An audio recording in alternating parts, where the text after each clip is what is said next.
Well, you remember that band that B sold the Tennessee whiskey to? The CH, yeah. He never would tell us who they were. No.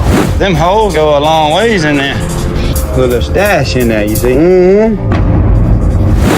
What happens when the king in the mountains meets a force even tougher than him? For years, Moonshiners' very own Digger MINS ruled those backwoods stills, a man who could make fire bend to his will and turn raw corn mash into liquid fortune. He was unstoppable, untouchable, until now. Because shocking news has just surfaced, the kind that flips everything we thought we knew about Digger upside down. And trust me, you'll want to stay right here. Digger just dropped a revelation that left everyone, even his closest friends, absolutely speechless. The making of a mountain soul. In the misty foothills of the Great Smoky Mountains, where the morning fog curls over tin roofs like smoke, a young boy named Eric MINS learned early that hard work and respect were the same thing. People in his small Tennessee town called him Digger. He was a quiet kid, always curious about how things worked, whether it was a clock ticking, a car engine running, or life itself. Born on February 20th, 1964 in Newport, Tennessee, Digger grew up surrounded by the scent of pine, sawdust, and mountain rain. The town wasn't fancy, but it was full of life. Neighbors looked out for each other, and friendship wasn't something you had to earn, it was simply given. In Newport, values weren't taught in classrooms. They were learned through calloused hands, through stories told on front porches late at night, and through watching men and women live with quiet strength. Digger's father, Charlie MINS, owned the Brown Funeral Home. Most kids would have run from that kind of place, but Digger saw it differently. To him, the funeral home was another kind of school. As he swept floors and polished caskets, he watched his father face grief with calm and dignity. Every quiet nod, every careful gesture taught Digger what true respect looked like. When he got older, he learned how to prepare bodies for burial. It wasn't easy work. It required a steady hand and an even steadier heart. But through that, he learned something deeper: discipline. Every small task mattered. Every detail had to be perfect. It shaped him. The busy embalming room taught precision, while the stillness of those late-night halls taught compassion. While most teenagers dreamed of escaping their small towns, Digger was learning about life from the silence around him. But beyond the funeral home's doors, another world was waiting to shape him too. Deep in the hollows and hills of Newport, men gathered at night. Copper stills glowed faintly under the moonlight, their fires alive and breathing. Digger couldn't stay away. He was mesmerized by the way these men worked, with fire, patience, and purpose, turning corn into something clear, powerful, and alive. They weren't rich men. They answered to no one but the land itself.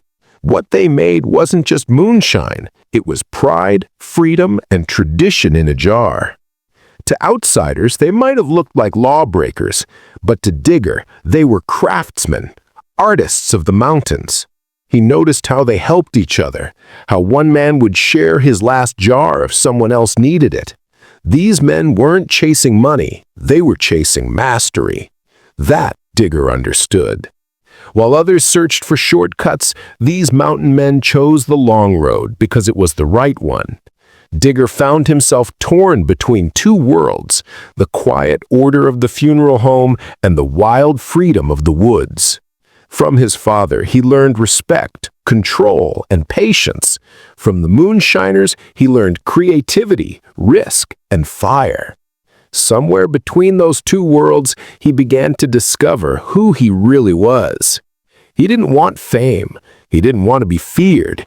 He just wanted to be great at something that felt real.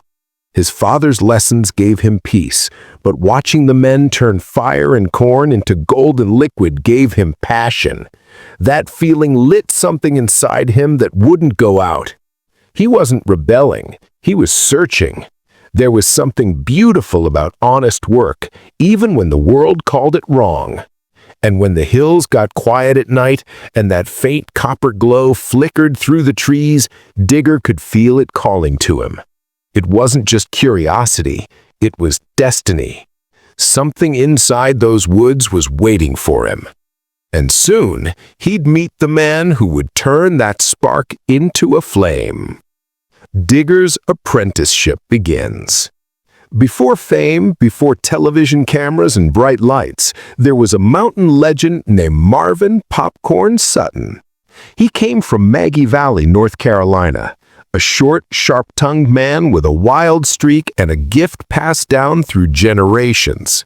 Popcorn Sutton was known across Appalachia as both a genius and a rebel. He spent his life outsmarting the law and perfecting the craft of making mountain whiskey, the real kind, born from fire, patience, and heritage. It wasn't luck that brought Digger and Popcorn together for the first time. It was respect.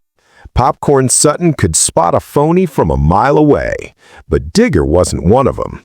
He didn't brag or show off. He didn't talk much either. He worked quietly, listened closely, and waited his turn. That patience paid off. In a world where secrets were guarded tighter than gold, Digger earned something rare, a real teacher willing to share his craft. Under Popcorn's watchful eye, Digger learned how to read a still like a heartbeat, how to keep the fire steady when the mountain wind blew, and how to tell a run was perfect without even looking at a gauge. But Popcorn's lessons went beyond technique. He'd say, "Don't make it for greed, make it for pride." It wasn't just advice, it was a code for living. Those words stuck with Digger. He realized that good moonshine wasn't about fast money. It was about honor, patience, and the deep bond between a man and his craft. Carrying heavy bags of corn, chopping wood, and standing by a roaring fire weren't just chores anymore. They felt sacred. To him, the still became alive. Every copper tube felt like a vein, every bubble in the mash like a heartbeat. He studied how sugar fed the yeast, how heat turned liquid into vapor, and how vapor cooled back into spirit. It was both science and soul blended together. Popcorn didn't see himself as a lawbreaker. He saw himself as a keeper of old traditions in a modern world that had forgotten them. He knew moonshining began as a farmer's way to survive hard winters, not as a crime. Over time, it became an art. Digger took that truth to heart and carried it like a sacred promise. Many called them outlaws, but Digger saw craftsmen, men who worked with skill and pride. That's where he learned an important truth. Sometimes what's called wrong by the world can still be the right thing in your heart. But every legend meets a storm. For years, Popcorn outran the law, but time finally caught up with him. When he passed away, the mountains grew quieter. The firelight dimmed. For Digger, it felt like losing the last link to an old, fading world. Yet instead of giving up, he made a vow. The craft would not die with his teacher. He kept the stills burning, not for fame, but for pride. Each batch carried a whisper of Popcorn's lessons, as if the old man was still there, steadying the flame. He understood then that real traditions don't disappear, they evolve. The smell of mash, the crackle of the fire, the glow of copper, they all carried history forward. Years later, fate came knocking in a way Digger never expected. Cameras replaced campfires. The secret craft he once hid deep in the Tennessee hills was about to be seen by the world. The student who learned to hide his light was about to face it. Mark Ramsey, Digger's longtime friend, was the reason. Mark had appeared on the 3rd season of Moonshiners, a new kind of reality show on Discovery Channel that revealed the secret lives of backwoods brewers. For men like Digger, that was unthinkable. Moonshining was meant to stay hidden, not broadcasted. But Mark saw something deeper. He believed their story deserved to be told, the skill, the history, the soul behind it all. When he invited Digger to join him, Digger's first answer was a firm no. He had spent years perfecting the art of staying invisible. Fame wasn't part of the plan. Still, Mark didn't give up. Someone else could have told this story, but they might have gotten it wrong. That thought alone made Digger uneasy. When he first stepped in front of the camera, he carried a heart full of fear and doubt. Nobody, not even Digger himself, expected what happened next. The moment he appeared on screen, people could feel it. Something genuine, something different. He wasn't playing a part. He was himself. In a world full of make-believe, Digger stood out. His southern drawl, sharp humor, and deep mountain wisdom made him feel real. Viewers didn't just like him, they trusted him. His calm confidence, respect for old traditions, and steady hands turned every scene into something gold. What started as a risky step soon became pure success. The bond between Digger and Mark turned Moonshiners into more than a show. It became a story about friendship, trust, and old-fashioned hard work. They argued, laughed, and experimented, but they always stood together like brothers. The pride they carried from the woods showed in every jar they made, and that raw honesty became the heart of the series. Before long, fame found them beyond TV. Partnering with Sugarland's distilling company in Gatlinburg, they turned their once secret craft into something legal and celebrated. Drinks like hazelnut rum and rye appleshine carried the same fire that once burned in the hills. For the first time, Digger could proudly put his name on a bottle. What was once hidden in the shadows was now praised in the light. But fame, as Digger soon learned, came with a price. Being recognized everywhere, from grocery stores to airports, felt strange for a man who once ran from attention. Fans stopped him for pictures, stories, and handshakes. It was overwhelming, yet Digger stayed humble. He reminded everyone that he was still just a mountain man doing what he loved. The success gave him comfort and pride, but it also opened the door to something no fame could protect him from: a silent storm no one saw coming. Behind the cameras, Digger faced a battle unlike any before. This one wasn't about brewing or business, it was about survival. By the 13th season of Moonshiners, fans saw Digger as unshakable, the calm voice amid chaos, the rock behind the fire and smoke. But soon, people noticed something different. He looked tired. His movements had slowed. Rumors began to swirl online, but no one knew the truth. Then one quiet moment changed everything. Sitting with Mark Ramsey, Digger finally spoke the words no one expected to hear. He'd been diagnosed with chronic lymphocytic leukemia, CLL, a slow-growing cancer of the blood and bone marrow. The room fell silent. His voice stayed steady, almost too calm, like a man who'd seen life and death up close. He didn't cry. He didn't break down. He just said the truth. It ain't the end, but it ain't fun either. For a moment, the world seemed to stop. Fans felt the weight of that silence. The man who had faced so many fires now faced one burning inside him. Messages poured in from across the world, prayers, encouragement, and love from people who felt like family, even though they'd never met him. His words hit home, especially in those mountains where moonshining was once a means of survival. Everyone knew someone fighting their own battle. CLL is not an easy disease. It builds slowly, filling the blood with bad white cells that weaken the immune system and drain energy. Most people live with it for years, under careful watch, regular checkups, and treatment only when the body demands it. It's not a quick fight. It's a long, patient war. What the Discovery Channel faced wasn't just a production choice, it was a moral one. They had to decide whether to turn Digger's health condition into a headline or to treat it with the dignity it deserved. In the end, they chose honor. There were no exaggerated edits, no added drama, just the real story of a man fighting quietly, yet fiercely, to keep doing what he loved. Behind the scenes, the crew made sure Digger could rest when he needed to. His friends and co-stars, Stephen Ray Tickle, Josh Owens, and Tim Smith, didn't treat him like he was fragile. They treated him like family. To them, Digger wasn't a sick man. He was their brother, the heart of the hills, still standing strong. His illness didn't stop him. It only reminded him how precious life was. He kept tinkering with still designs, testing new mash recipes, and laughing with his lifelong friend, Mark. The fire of his passion still burned, just slower, steadier, and somehow even brighter.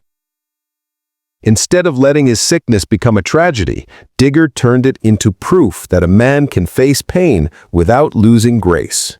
It was poetic in a way, watching him care for a copper still while knowing another unseen battle was raging inside him. He fought that battle with the same patience and precision that kept his moonshine pure. When word spread through the mountains, Digger's story became something larger than his own. It became a symbol of courage, a reminder that even the toughest men can hurt, and that real strength isn't about hiding pain, but meeting it face to face. When viewers watched him on screen, they didn't just see a man fighting illness. They saw survival, a flame that refused to go out, glowing brightly through every frame. As Moonshiners rose to become one of the Discovery Channel's biggest hits, debates began. People wondered what was real and what was staged. Could anyone really film illegal moonshine without trouble? Critics doubted it, but none of that ever touched Digger's image. Because for fans, Digger wasn't a TV character. He was real. The same hands that built those stills on camera had built them long before the lights and cameras showed up. Even if some parts of the show were dramatized, the heart behind the work was genuine. Moonshining was never about fame. It was about survival, tradition, and pride. Its roots reach back to the 1700s when farmers turned leftover grain into whiskey to avoid unfair taxes. It became a lifeline during the hard years of Prohibition, a hidden trade that kept small mountain towns alive. And, though times changed, the spirit never died. When the law tightened and production went underground, it waited patiently for someone like Digger to bring it back to life legally and proudly. Today, owning a still is legal, but using one without a permit is not. The rules are complicated, the taxes even more so. But in 2024, a federal court case in Texas reignited the conversation, questioning the laws around small batch home distilling. For men like Digger, this wasn't just about legality. It was about preserving a heritage. Moonshining has become more than a drink. It's a bridge between past and present. It's a living culture that celebrates hard work, independence, and Appalachian pride. Tourism grew, small distilleries flourished, and Digger became the symbol of that transformation. A man who proved that honoring your roots doesn't mean breaking the law. He taught fans that moonshining isn't just about the shine. It's about the soul behind it. His legacy reminds us that true craftsmanship never fades, and real strength lies in the quiet resilience of those who refuse to give up. Digger's fire still burns, slow and steady, in every story he's inspired and every still he's built. If you've enjoyed this journey into his world, make sure to like, share, and subscribe. And don't miss the next video lighting up your screen right now.